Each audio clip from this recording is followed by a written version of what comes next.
Hora de giro de notícias aqui no nosso ND Notícias. Deixa eu ver, os repórteres estão posicionados em Criciúma, em Itajaí, aqui em Florianópolis. Vou começar o giro por Criciúma. Siglet está chegando para contar para a gente que lá no sul do estado, prefeituras da região, prestem atenção nessa história, deixaram de receber milhões de reais em verbas para obras, porque essas prefeituras não confirmaram o envio de um cadastro, gente.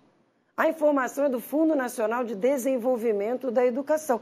Dá para acreditar que tem dinheiro, mas eles não aproveitaram? Piada de muito mau gosto, hein, Vinícius Siglet? Muito boa noite para você. Traga mais detalhes para a gente sobre essa informação, por favor.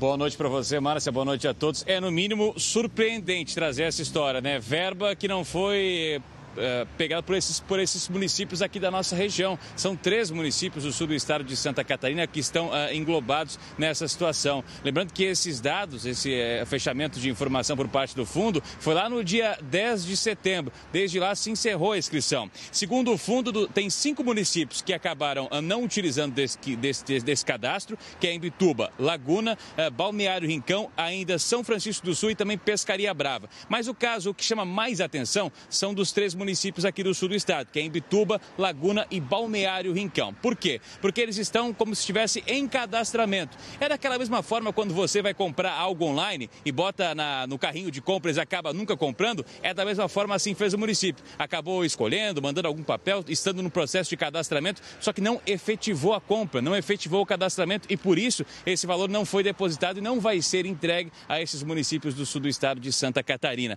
Lembrando que as 3 cidades se manifestaram dessa situação, alegando que vão verificar a situação, inclusive algumas delas têm reunião com esse fundo para tentar reverter este ponto e este não valor financeiro que será entregue às cidades. Em Santa Catarina, outras 15 prefeituras aderiram ao pacto, juntas vão receber mais de 33 milhões de reais em obras destinadas à educação, e inclusive Blumenau foi a campeã deste ranking, sai em primeiro lugar com 4 obras que vão receber esse dinheiro que vai ser destinado à cidade de Blumenau, Márcia. Muito triste, né, esse tipo de informação. E parabéns para Blumenau. Aliás, falando em Blumenau, o Pleite vem daqui a pouquinho com informações sobre educação. Mas só daqui a pouco. Obrigada, Siglet, pelas informações. Vou seguir nosso giro. Quem está chegando é Pedro Mariano. Pedro Mariano está em Itajaí para contar para a gente que as eleições em Brusque viraram novela. A Justiça agora acabou de negar liminar que pedia suspensão da diplomação do prefeito que acabou de ser eleito. Traz detalhes para a gente, Pedro Mariano. Muito boa noite para você. Boa noite, Márcia. Boa noite a você que está acompanhando o ND Notícias. O ex-candidato à Prefeitura de Brusque, Paulo Êcio, do PT, entrou na Justiça esta semana na tentativa de barrar aí a diplomação e a posse do prefeito eleito, André Vec, do Democracia Cristã. Segundo a petição do petista, Vec teria cometido abuso de poder econômico e uso político das redes sociais da Prefeitura de Brusque. A gente aproveita para lembrar que André assumiu interinamente a administração municipal em razão da cassação da chapa eleita em 2020. O advogado de Êcio confirmou que a liminar foi negada nesta quarta-feira, mas que a chapa estuda outras formas de levar adiante as denúncias na Justiça.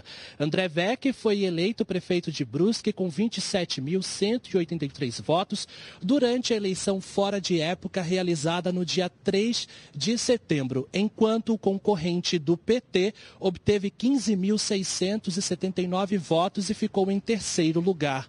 Diante da negativa, o Tribunal Regional Eleitoral manteve a diplomação, que inclusive ocorreu na tarde desta quinta-feira, né? E o próprio prefeito eleito postou uma foto nas redes sociais com o diploma nas mãos e agradeceu aí a população de Brusque. A solenidade de posse está marcada para acontecer na Câmara de Vereadores de Brusque no fim deste mês. Márcio, eu volto contigo ao estúdio. E a gente espera que aconteça, né? A gente segue acompanhando. Obrigada, Pedro Mariano, pelas informações. Estou chegando aqui em Florianópolis. Quem traz as informações para a gente é Paulo Metri, que vamos falar da Casan agora. Ontem a gente falou aqui que a Casan, moradores daquela região que foi atingida pelo rompimento do reservatório, e a Defensoria Pública do Estado fariam hoje uma reunião para discutir aquela questão da indenização daquela verba emergencial. Aí uma contraproposta ao que foi pedido pela Defensoria Pública foi feita pela empresa e agora vai ser avaliada pelos moradores. O Metlin acompanhou e atualiza isso para a gente. Fala, Metlin. Muito boa noite para você. Hoje, a comissão formada pela diretoria da Casan e membros da comunidade do Sapé se reuniram, viu, Márcia? Boa noite para você e boa noite para vocês também. Essa comissão que a gente trouxe, inclusive, o primeiro encontro ontem, tem o principal objetivo ouvir inúmeras demandas, entre elas sobre indenizações por conta dos prejuízos aos moradores, isso após, é claro, o rompimento do reservatório. A Casan fez uma proposta de pagamento imediato, que seria a seguinte: pagamento de um salário mínimo nacional, 1.320, isso para aquela família afetada que tem até 3 integrantes. Já para aquela família que tem mais de 3 pessoas vivendo na mesma casa, o valor seria de 1.521, que segue o salário mínimo regional. A Defensoria Pública, como você bem destacou, esteve presente nessa reunião de hoje. E o que acontece a partir de agora? A Casan vai apresentar amanhã à noite essa proposta aos moradores da comunidade do Sapé. Se eles não aceitarem, aí então a comunidade e a Defensoria Pública e a Casan podem conversar novamente. Lembrando sempre que a Defensoria Pública tem aquele papel de tentar mediar as duas partes para então entrarem em um acordo. Márcia. Com certeza, a gente segue atualizando aqui o telespectador.